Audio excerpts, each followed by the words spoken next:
Yan. Hi, welcome to Soul Talk. So, our guest for today is Gwen Torres. She's the founder of Filiology and she works with various nonprofits, startups, and social enterprises.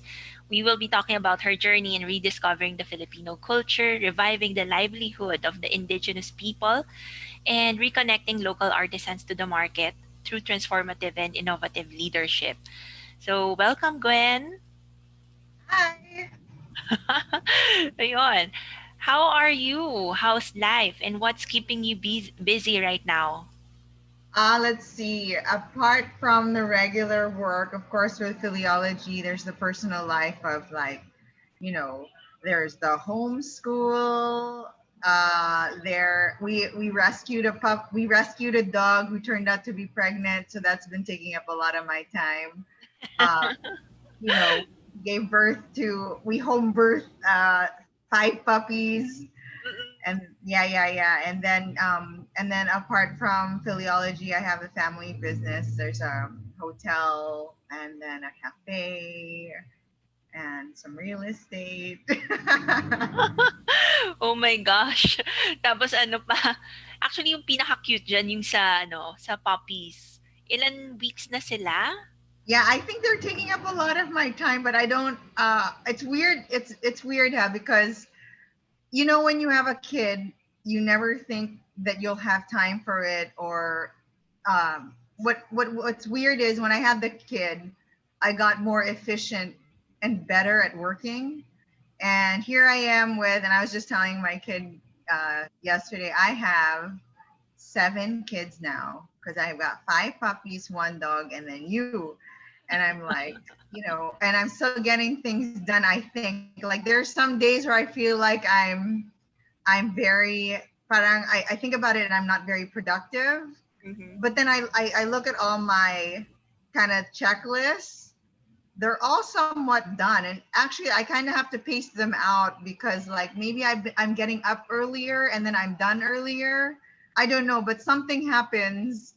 And it's also when you have a kid, it's like you find more energy and time that you didn't really have before. And then given that it's lockdown, I have less social commitments, less travel time. So it's sort of, I'm actually glad the puppies came at this time because it's giving me something different to do, you know?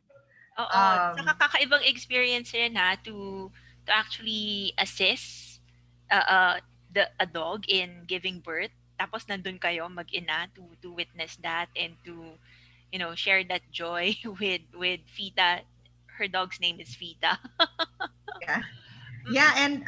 and I was just thinking about it the other day because I was like, well, it's one thing to help an animal give birth, but that is just a few hours, maybe a day.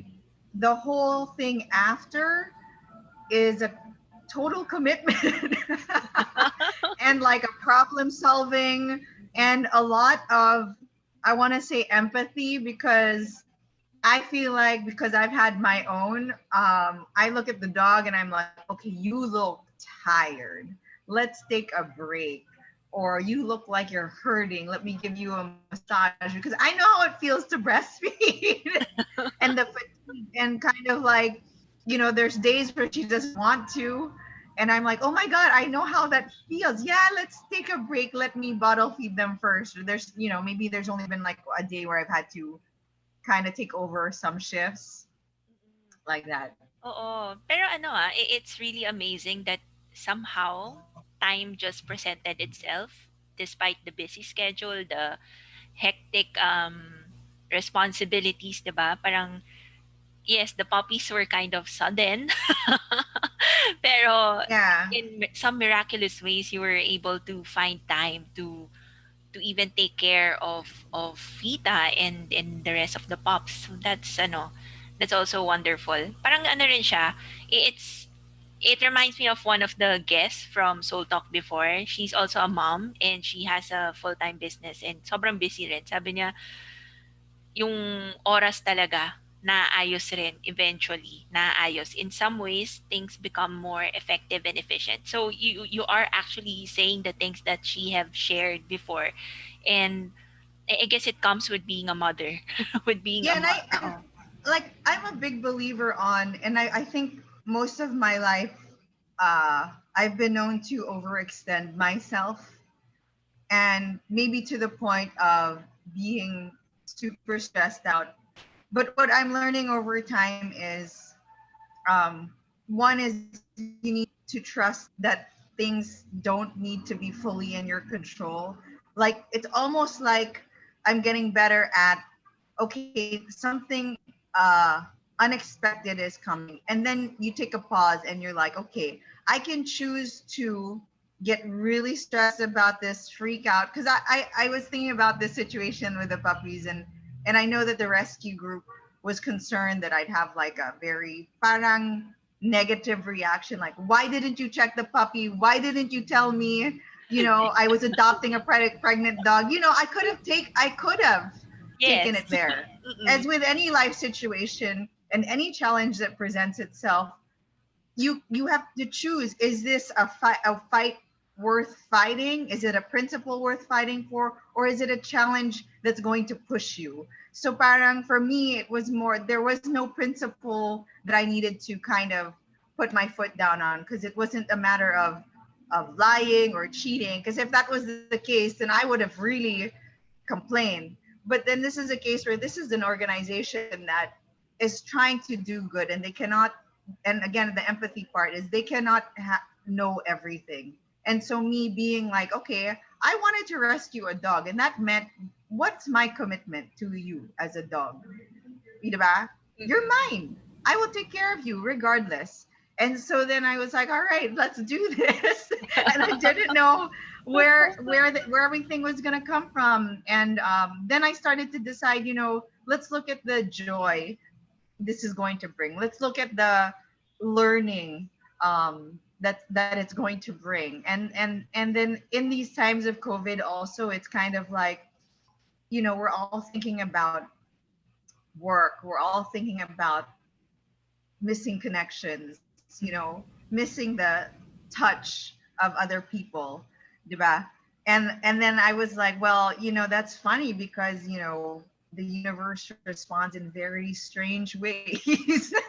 Oo. you know and I mean, I'm like, I don't have to socially distance from puppies, and I get some sort of like sweetness and connection to another living warm being, not via the screen, but they're here. And then being, I think as a human being, you there is a natural part of us that wants to give, diba? To keep giving.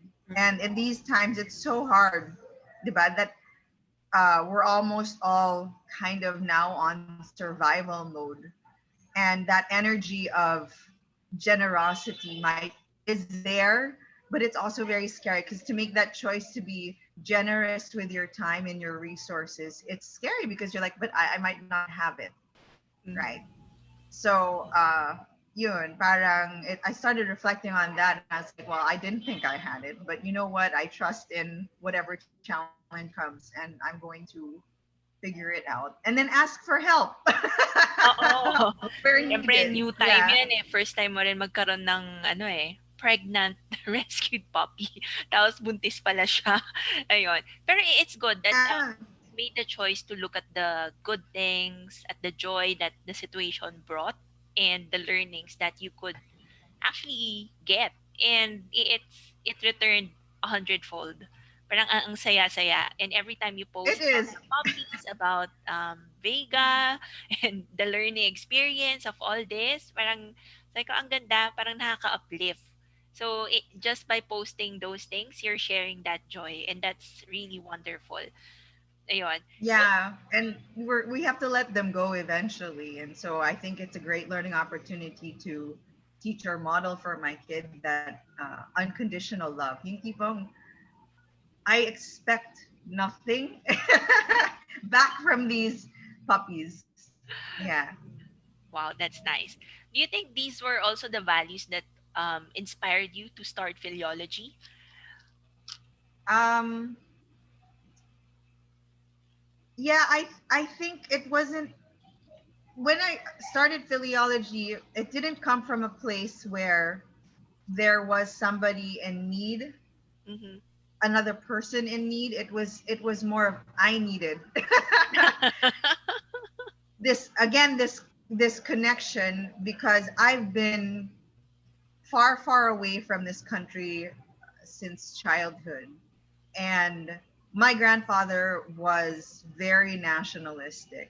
I mean, there are things he has helped with that I would have to need I would need another hour to talk about. But to me, he was an undocumented hero, and someone who worked in the background, and I love that about him. And I remember that when I would come to visit, I think I remember being a child, and he asked me, "What are you?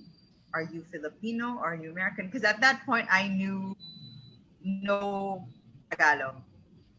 Anything I knew was from movies. I could understand but not speak. And he sat me down and goes, "What are you?" I said, "Well, I'm American because I go to school and we do the Pledge of Allegiance every morning, and every day they tell me I'm American." Mm-hmm. And it's so subtle how these repeated things can become your identity as a child, because that's what people tell you, that's what you are. Meanwhile, at the same time, I'm getting questions of, where's the Philippines? Are you Chinese? Are you Japanese? So at the same time, I'm trying to figure out, but you guys told me I'm American, but you're asking me what I am. And I'd have to defend that. So then my grandfather said, "No, you're not American. You're Filipino. Why?" And then he goes, "Because what's your mom's blood? What's your dad's blood?" I said, "Yeah, they're Filipino." He goes, "So then you're Filipino. Don't you ever forget what runs through your veins."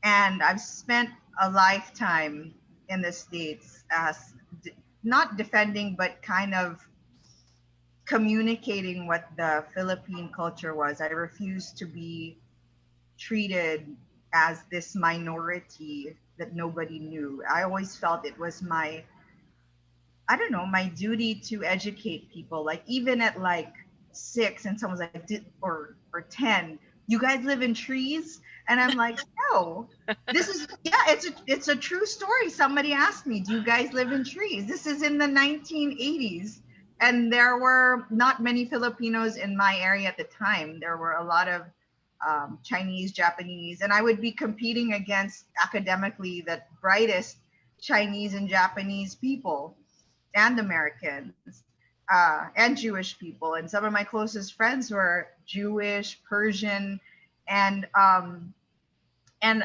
and they were proud of who they were. And so, like, competing against a Japanese person meant I was competing as a Filipino. I beat your country. Yeah, something like that. Grabe, And bata so, pa lang kayo, so may ganun na. yeah, yeah, because I carried that with me because I didn't want to be treated like nothing. And so and then yeah, throughout life it was always about educating people about where we were, what our food's about. And so when I got back here, it was kind of, I bringing my kid back to get in touch with the culture. I was like, what happened?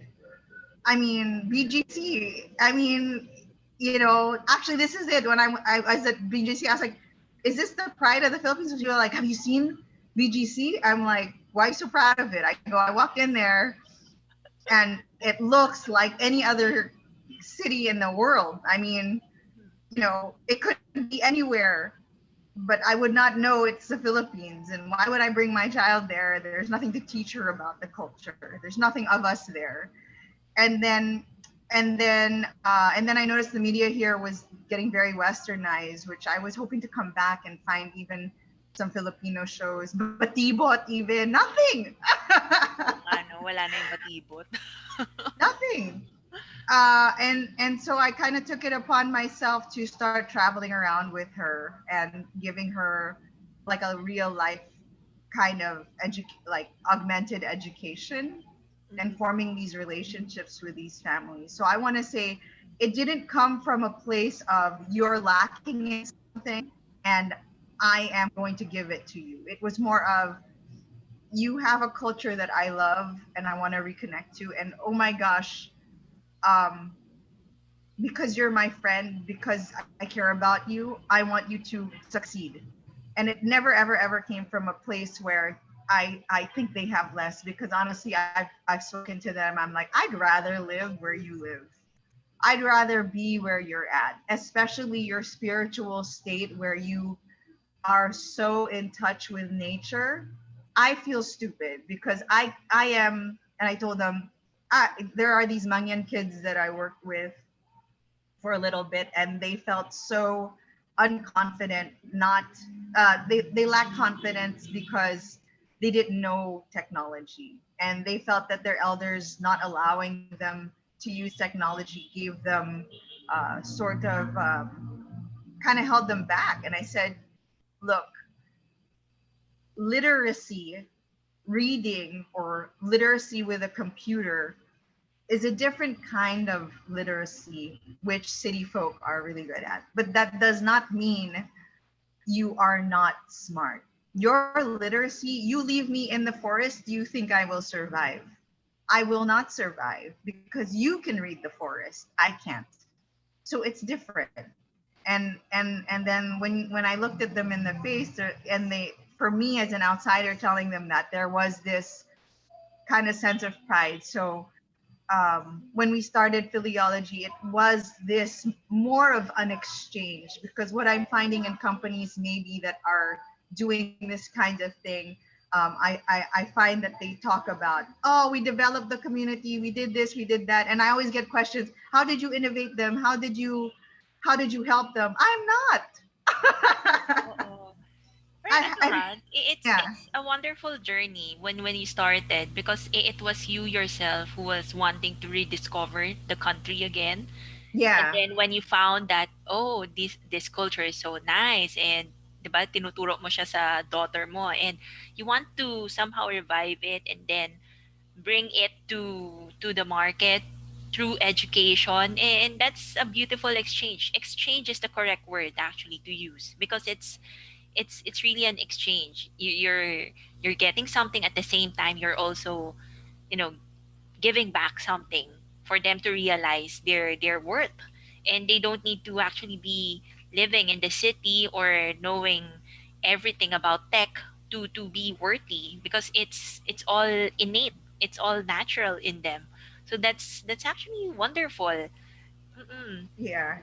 I think it's more about sharing what has made me so happy. I'm using the tech to, and the marketing experience, to really just share the lessons that we've learned. Yeah. Oo. Pero ano, did your, before starting Philology, do you think you were really prepared to engage with the indigenous people? Do you think it prepared you for what was about to come? Because being the founder of Filiology, that's a big thing, and it's really a mission. It's not just a livelihood project, or innovating ano yung mga, technologies, how you could integrate it into the livelihood. Pero it's really a mission. It's something bigger. Do you think you were prepared to step on to that role? Um, I don't think at the time I even thought about whether or not I was ready. Like I said, I'm one of the kind of known to be somewhat foolish and impulsive, but along the way, I will figure it out, and I can be pretty strategic in amidst whatever I've tried to foolishly enter into. Pero alam mo, Yeah, maganda yung word na foolish siya. Kasi, for some people, they look at it na parang, ay, may pagka, naive. But then, when you're kind of foolish, you're looking at it from an innocent eyes, from fresh eyes. And parang fresh yung perspective mo. And then, you tread into the new thing. So, yeah, it's like a beginning, di ba? and I think I mean I do remember coming into it with a sense of like wonder and adventure, and willing to face whatever. And in hindsight, there are things in my life that might have led up to this perfectly. Like I've worked with elders in hospice, and I think that way of communication with elders is really important, because the secrets of each community are really with the elders, and there's a certain energy that you need to bring to the table when you're talking to an elder, and it's not something you can fake. And I think they get a sense of that, and there is no way to prepare it but to have spent time really with your people, and also reading a lot of books, watching a lot of documentaries, and traveling to areas where you're willing to get dirty or not have certain facilities. I mean, and I was glad to bring my daughter around, because it's strange, because she is used to a wide variety of conditions, and she won't complain, and she's like, oh, so we pour the water in there for the toilet. Okay, I know how to do that. There's no Oh, running water. oh, Yung mga ganon. it must have been a really different world to enter, to Yeah, kasi bago ka naman talaga pumasok sa community, you have to get the approval or permission of the elders, and that means communicating with them. And I would suppose that most of the younger people already forgot how to, properly communicate to the elders. And that takes a lot of communication skills and heart for you to do that. Pero other than that, what were the other struggles that you overcame at the beginning? Kasi you really have to travel far and wide, and not just connecting to the elders, but also talking to the mothers, the women, the local artisans themselves. yeah. How did you work with them? Let's see. So there are different communities, and I think, I mean, I said, if we're talking about manifestation, this is so weird, because I think at the start I had no clue, like, how to even get in touch with one. And so really getting in touch with one community, then the next and the next, it was a different story on how to connect. Mm-hmm. Um, and just getting the initial conversation going, and then scheduling a visit. The goal was, because before operating in that first year, we would cover Luzon to Mindanao. Um, Wow. yeah, just representative communities from there. And for some reason, when I started the company, I was very intent on having representation from the three island groupings. I've had a very difficult time finding Visayas, because yeah, the contacts were hard to get. In fact, we just added one recently, but I can't say that that relationship is as close as, say, from the north or from the south. I mean, there's a familiarity there. And the most challenging thing, I think, aside from logistics, is really forming that um, relationship, because it's like you have to be consistent, and you have to have integrity. And I know that there was one situation where I felt that um, maybe the it would take more time to develop a relationship with one of the elders. And I think during this time, during COVID, I think it was always a matter of proving that I'm here, and you can rely on me. And basta steady lang, nandito lang kami. Like, if you need something, just tell me. If you need help with something, just tell me. I'm a call away, I'm a text away. And then I keep them I keep them updated, say, okay, this is the situation here.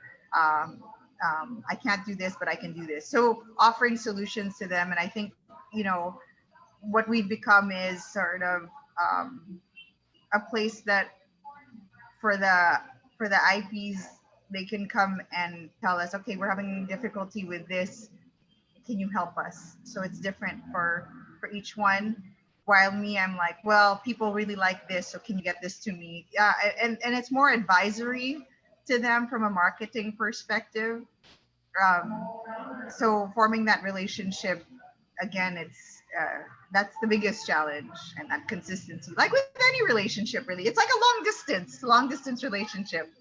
You have to get them to trust you and know that you're there consistently, and that even if, like, let's say I have like 9 other communities, I allot the resources of the company to make sure it's spread out among the 9, you know, depending on their skill set and what they have available and what the market wants. So it's almost like orchestrating. Parang ano, curious lang ako, may times ba when the market wants something and parang based on their culture or based on their beliefs, hindi nila pwedeng gawin? May nangyayari bang ganon na you have to somehow respect their value systems as well?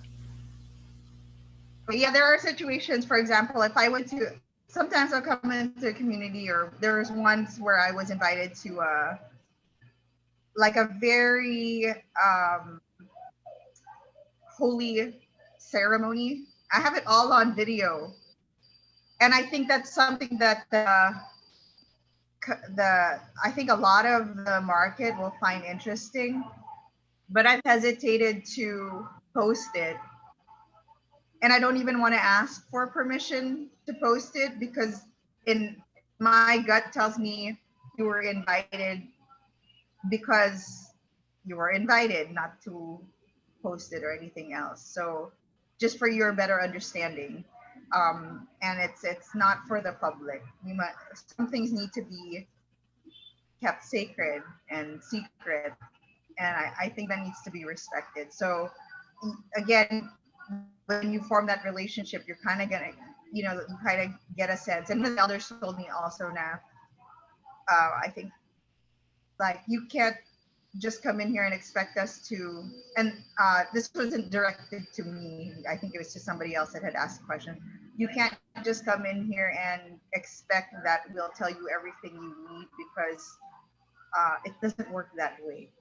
And there are several levels of information sharing that, like, within the tribes, maybe you're an outsider, they'll give you this much, and the more that they get to know you, you'll get to learn the deeper aspects of the culture. And I don't think I'm quite at a deep level. It's just enough for me to be able to share things publicly. But I mean that's the goal. I mean, I'd love to be part of them someday. And I think in one of the communities, I was very touched to hear, like, one of the elders say, "Where is my goddaughter?" I'm like, "What? What are you talking about?" "Where is she?" "Oh, she's playing with the kids." "Ah, okay, she's with the other kids." "My kid?" And he's like, I go, "Are you sure you're talking?" He goes, "Yes, she's my apple. She's my apple." And he's a very well respected elder in one of the communities. I was so flattered because he's like, I mean, I consider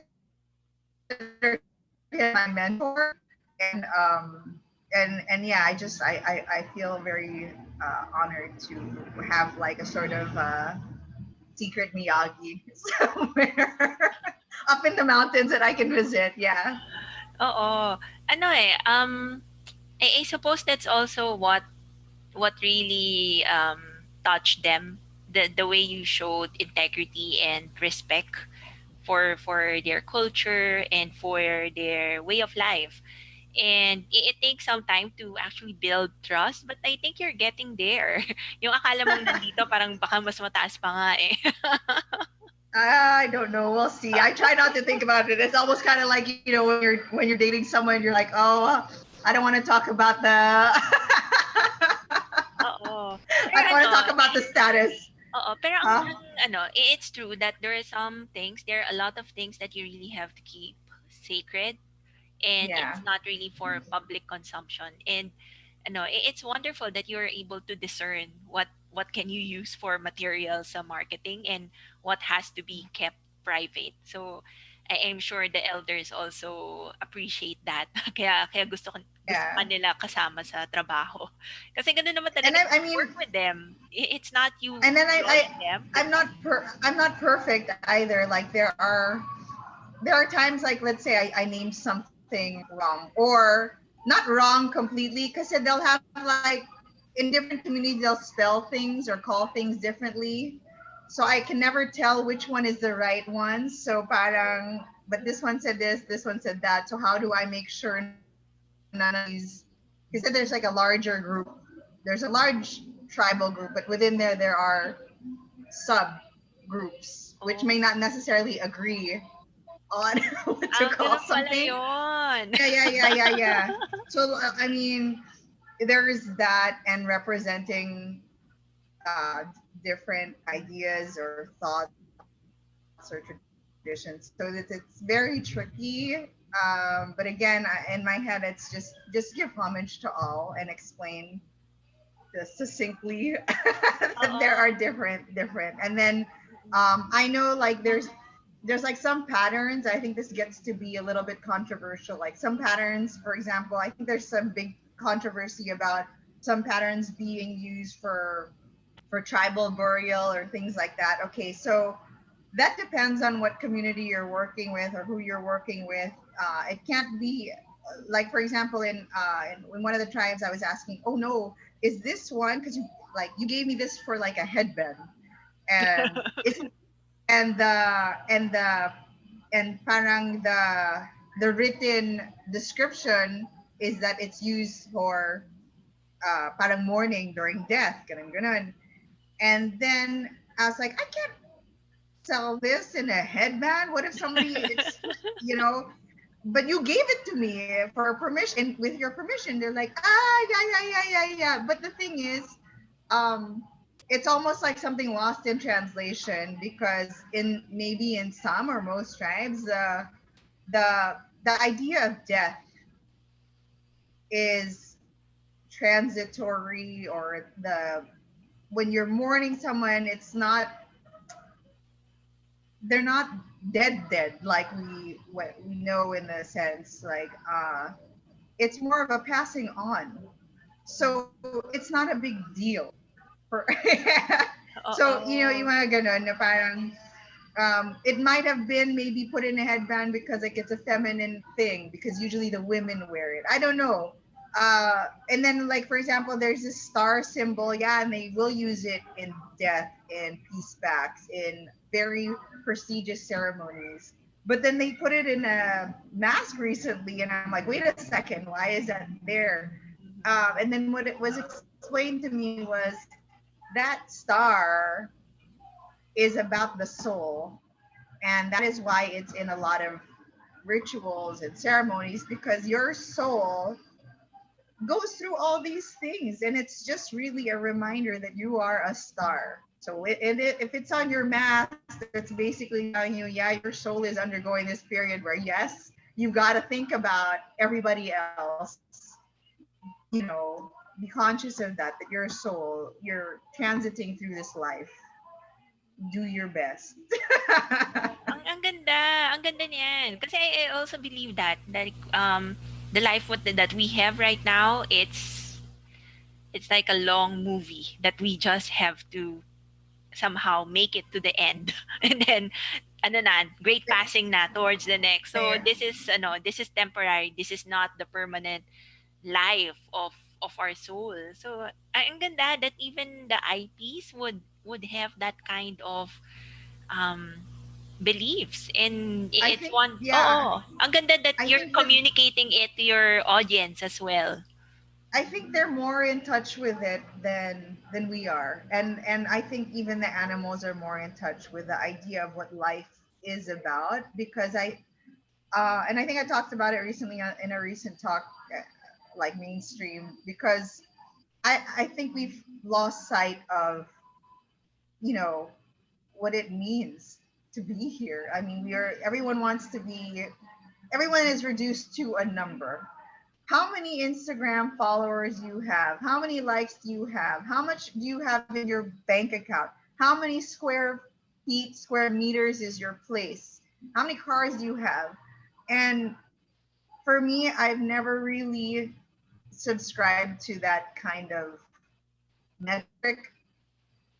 Sure, I would want to have X amount in my bank account because why? I know on a practical level, I want to give away this much and I need this much to survive. But that does not define my level of success. And like even with my company, when somebody asks me, "Oh, what's your bottom line?" My metric isn't the bottom line. It's how much information have I shared? How much have I re-educated people? How much have I actually bought and put money into that community? Because it's just an excuse for me. I'm buying your stuff because I want to give you money. I need to move more stuff because I want to give them more money. And because if I sell more, that means I need to make more. That means that the culture and the community needs to learn the craft and it needs to be passed down because it's of value to society. So that's my metric. And when you're dealing with like maybe normal everyday people, it's so hard to say that in like when they ask you the question of, so what's your what's your bottom line? How Oo. successful are you? Especially when you're trying to get an investment or a grant. It always boils down to that, but there are no metrics for the values you bring to society. And unless my investor or the foundation that I'm working with understands that metric, then maybe I shouldn't be working with them because I don't want to be pushed for the wrong reasons, you know? And yeah, it's just different. And I love that they taught me that because I remember going there and they're like, "Oh, let's sit and have coffee muna," or "Let's share a meal first." And there was this sense of I was being accepted into a family, and they knew I was foreign, and maybe I did come across kind of like ignorant, but the kind of ignorant where they knew I was willing to learn, and I don't know how that comes across. I don't know where how that comes across, but I'm glad it did. And I love their sense of community, this trust in just what they call maybe some in God that provides everything. It's weird. It's just this. I don't want to sound preachy, but just this surrender and trust in things. Yeah. Iba talaga ang lifestyle sa ano sa communities that's far from the city. So somehow they're really in touch with the soul, with nature, with life itself. So there's really a lot of things that we can also learn from the IPs. And it's wonderful that you have one foot in there and you're educating the rest of us here about it. Saka ano rin ang ganda rin that the weaving, the local artisans are, the lifestyle is being revived right now. So that's also ang ganda na yun din yung metrics mo sa company. Thank you. Hopefully we can keep it this way. Oo. Saka most of your local Yeah. artisans are really mothers or women talaga? May mga lalaki rin ba?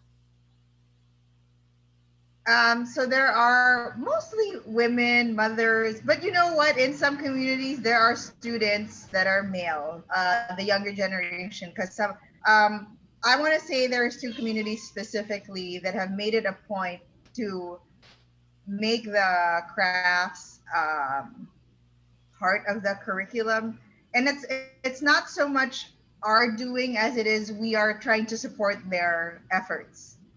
And like in Kalinga and the Mangyans, they actually have schools that are very culture based because the tribes insisted that their curriculum have their culture. And so the way we support it is we tend to buy more of the student created items. I mean, they're kind of imperfect. The quality is not that great, which we try to do stuff with. And we always try to explain that online when people buy. We don't outright say that some of these are made as projects by students because that's it's not what we're trying to market this awa. But then when they do come back and say, how come everything's not exactly the same? Well, we're trying to support them, because if as a student you feel that your work is of value, then you'll continue to do it rather than to feel like, it's just schoolwork, you know. Someday and then there's men in there, of going back to your question, there's men in there also na parang, oh, I can make a livelihood out of this. Or like in Ilocos there was an orphan. I think he was there in the 70s, and he was kind of adopted by the community. One of the oldest male weavers, and he's great at it. And it's education. He was taught that as a young orphan, and there's nothing masculine or feminine. It's just an art form. So I think the next generation uh, is being prepared for that. I think we might be seeing, if the trajectory of the curriculum for the tribes continues in this manner and it kind of catches fire, we might see more males doing more weaving, because it's an art form now. It's not just some, like, you know, it is an art form. Mm-mm. We see men doing pottery these days, right? Sculptors, right? So it's Parang because it some, was branded as an art form. parang somehow their pride is also being restored somehow. Yeah.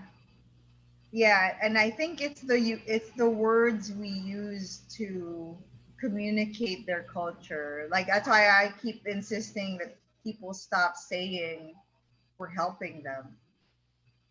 I think it needs to stop, because that's you subtly telling the tribe that they're worthless. I think it's important to stay away from that kind of language, and say, look what you're worth, you know. And it's true with some of the lowland tribes. They have less pride in who they are, and I think historically it's because, I mean, logistics, right? You're in the lowlands, you didn't make it up to the mountains, you were conquered, Yes. basically, historically. And so it's amazing to see. What fascinates me, even on a global scale, is the psychology of, like, war on a community.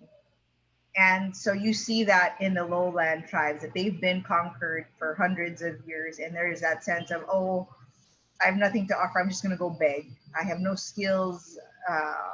Are like, they don't know that their weapons are actually quite nice and worth marketing, or their farming is valuable, their music is valuable, their instruments, I mean, they don't know. So, and they've been to, and their writing, like the history of our writing system, we had a bunch, and we were conquered, and we were told by the Spaniards that we were illiterate because we didn't write the way they did. So we lost it, and we only have maybe a few that we could find now. And so that's an example of how the lowland tribes had really, or continue to feel like they're not worth it. They're constantly being told they're illiterate. So I don't like even talking about that. Oo. Pero iba naman yung You know, ini-impart mo or na ano using that eh. word for them. Yes, you're imparting a different kind of understanding and education to all of us here. And it's amazing that ever since you were a kid, you were already informing and educating others about Filipinos, and now that you're here in the Philippines, you still continue to educate most of us about the IPs. And 'di ba yung IPs naman talaga, they're the grassroots, the roots of our culture. And it's also important to get to understand that kind of connection that the IPs have with nature, with arts, with work, with life itself. So you're actually parang hinanda ka na rin in some ways. Kung if you ask me, Yeah. 'di ba? Hinanda ka eh. Talagang prepare ka eh. Yeah. Yun. Pero what It's value? weird when I think about it. Yes, Oh, what values? What? And then what values would you wish to Oh, impart to I our wanted to say, society? I Mhm. Hindi, kasi totoo naman eh, di ba? There's also that sense of identity that I you think had to establish within yourself, and once you found that, you know who you are, what you are, you wanted the IPs to also experience that, to know what they are really of value, 'di ba? And who are they? So as a community, I'm sure alam naman nila 'yon, pero hindi may iwasan eh. Minsan parang iba kasi yung tingin sa kanila ng outsiders. So minsan nabibitbit rin. So ano, it's wonderful what you're doing. yeah, yeah. I think the value that we're talking about here is just well, one is, well, I think it's really empathy, empathy and respect, right? Mm-mm. Because when I think about it, that this whole journey has really been that. It's you have you ever been in a place where you feel like, yeah, nobody, or you feel invisible, and Mhm. people talk to you a certain way, and they know, and you know it's because they don't see you as much, and you refuse to be thought that way. So how and then maybe you're able to overcome it. So parang getting into somebody's shoes where they're constantly told they're not much, and then finding that, yeah, and you had teachers like this that maybe saw that spark or this wonderful thing about you, and they insisted you stick with it, and they insisted on bragging about it to other people, and you're like, oh, I have that. Oo. And May so, gano'n. Ang ganda and nun. then you feel respected. Yeah, and Yes. yeah, so I don't know, I guess empathy, respect, and really, I think it exists in everybody.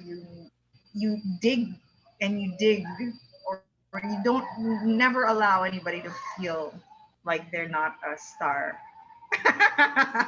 Oo. Actually, Yeah, totoo yun. Totoo yun. yeah. Even with my conversations with friends or even counselors or coaches, pag alam ko na parang down na sila, di ako papayag na makakat ang conversation natin na down ka. Kailangan up ka rin. Diba? So it's also the same thing with what Yeah. you're doing. If people are looking down on someone, no, you refuse to. You refuse to accept that because there are some things that you don't need to accept. And you have to always reiterate na, hindi totoo yan. There's something about you that's special and that has to be valued. And that person also has to value that special thing Yeah, about themselves, diba? and I think in while we're talking about this, I'm remembering. I don't know if maybe I read it somewhere, or maybe we took it up in college, but in theology. But I do remember um, when we're talking about. I'm going to go back to something kind of spiritual here. Is when somebody asked, "Well, why would God even make all of this if He's so all knowing?"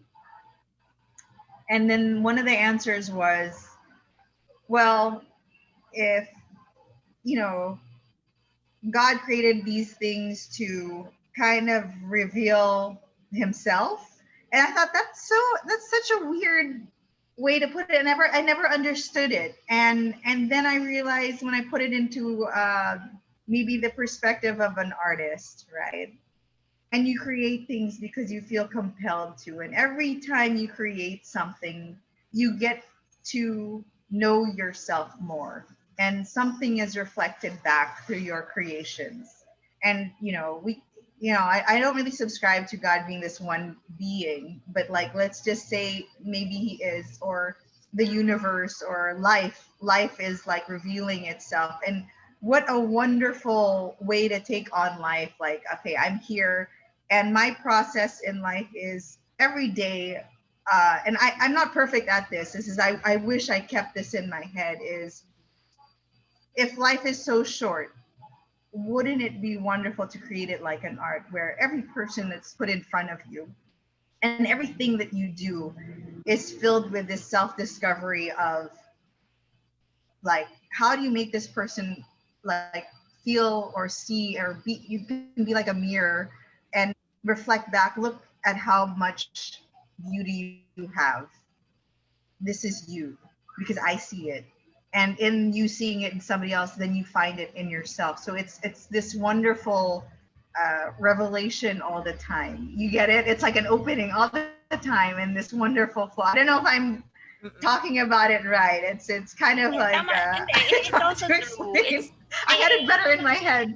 oo, hindi kasi ano rin eh, there are times when you really have to experience God or the universe or life itself for you to understand who you really are. Because ano, yung akala mo na ikaw parang yung limit mo sa sarili mo, it's actually not limited. Parang mas malaki ka pa kaysa dun sa iniisip mo. And you have to continuously experience life for you to truly understand who you really are, the beautiful things about yourself. Kasi even with me, it's also hard to verbalize it, but then as I continue my work, I get to know who I am at a deeper level, and I get to appreciate my gifts, the things that are special about myself as I help others. So, yung mirror na sinasabi mo na, Yeah, yeah, 'di yeah. ba, yung pag when you're in front of someone, yun yung mirror mo eh. You see beautiful things about that person because inward you see something beautiful about yourself. So that beauty reflects on the persons or on the situations around you. And um sometimes other people also has to realize that yung meron ibang tao na magsasabi na, "Uy, ang ganda Yeah, mo, ganito, ganito." I Tapos magdi-discern siya, "Oo nga 'no." So parang it's a revelation on its own as well.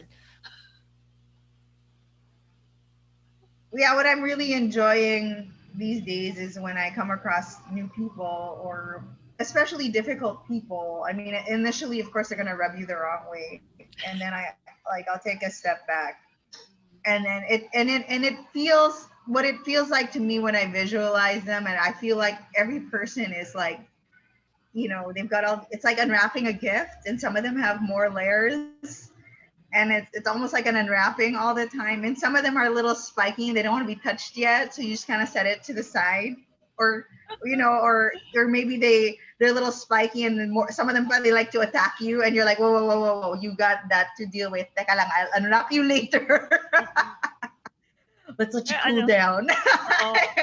Yan yung I ano, yan mean, yung it's like empathy talaga, everyone's like a little nakikita mo. gift. Yeah, Oo, actually that's yeah, one yeah, thing yeah. that's You know what I'm important in talking about. relationship building for you to actually see what a person is going through, na to say that there are different layers to a person. Nakikita mo yon, very empathic ka nga kung ganon. Yeah, yeah. Some of them, I have to say, some of them, parang okay. No matter how cool you stay, they're very like a very hot, and so you're like, oof, you're kind of dealing with something there. Mm. Let me just be steady for you, you know. Oo. Actually, Steady lang. what you're wearing right now, yung sa necklace mo, that's also a product of Filiology, right? Mm. Ah, yeah, this is the very first thing I ever. This is the thing that led me to the very first community. Parang It's yung beads this dyan, thing is like it. This yan ba yung inheritance yeah, beads? they're oh, so these are what the inheritance beads look like, but these are hand molded from melted down spoons, plastic forks, old plastic stuff. They like hand sculpt it to look like the beads. Oh, this one's So the yeah, upcycled. this thing I bought it, and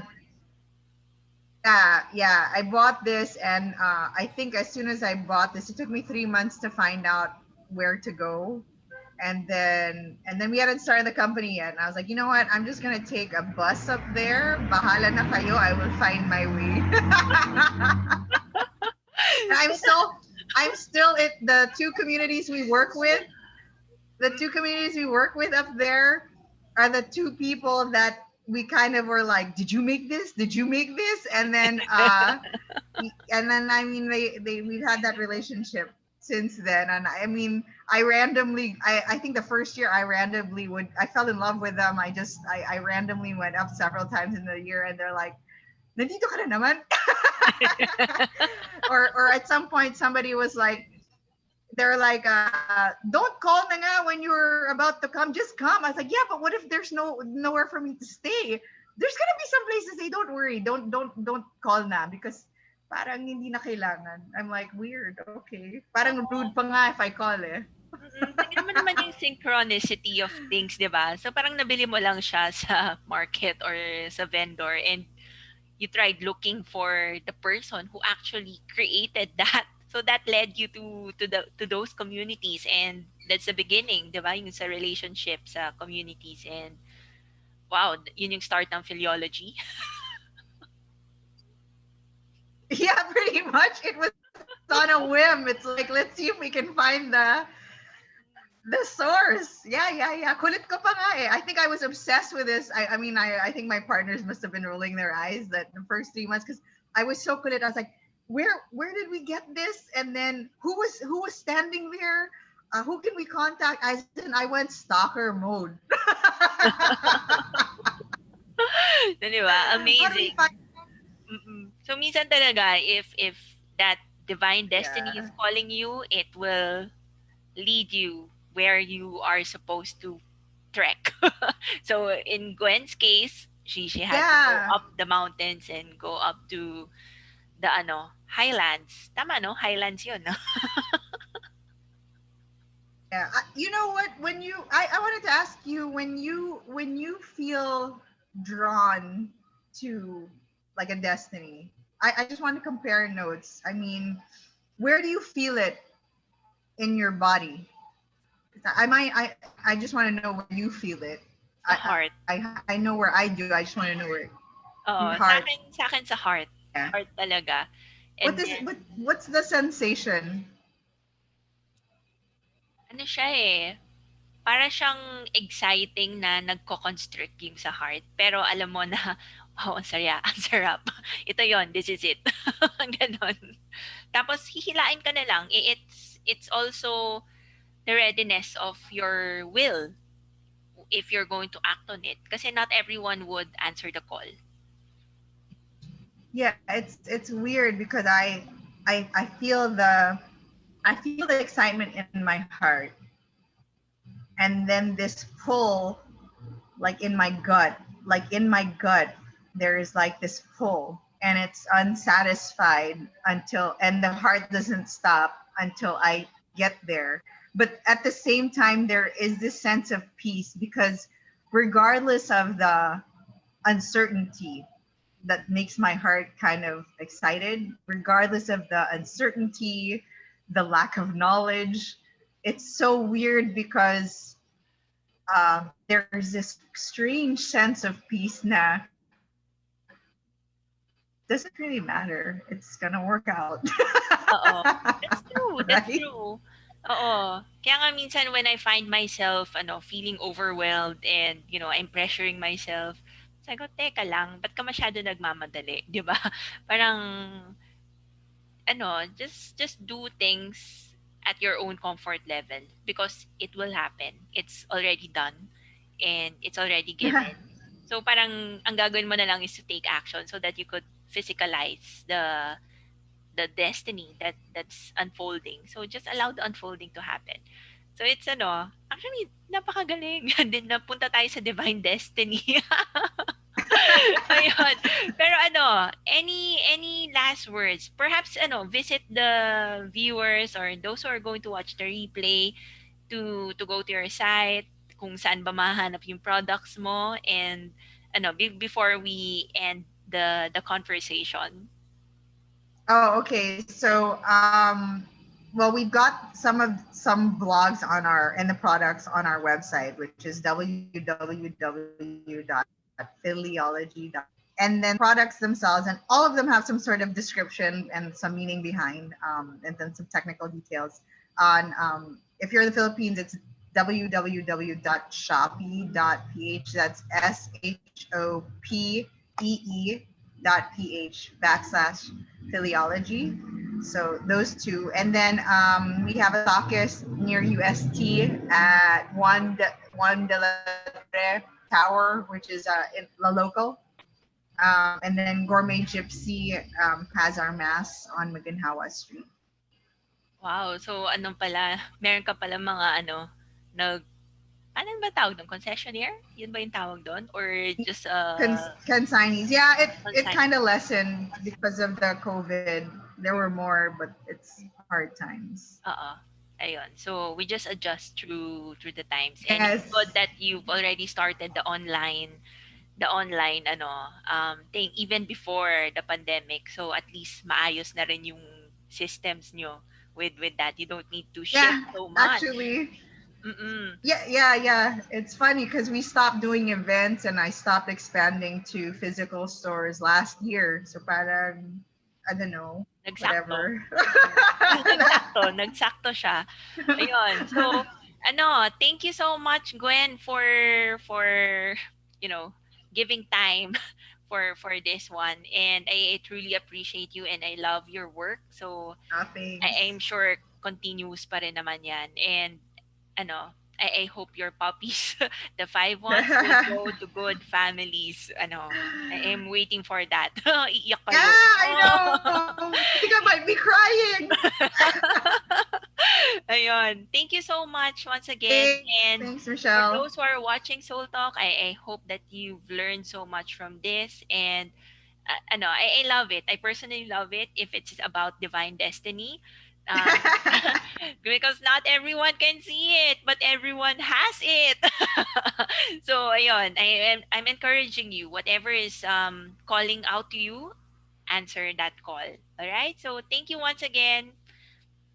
Thanks. God bless everyone. Bye.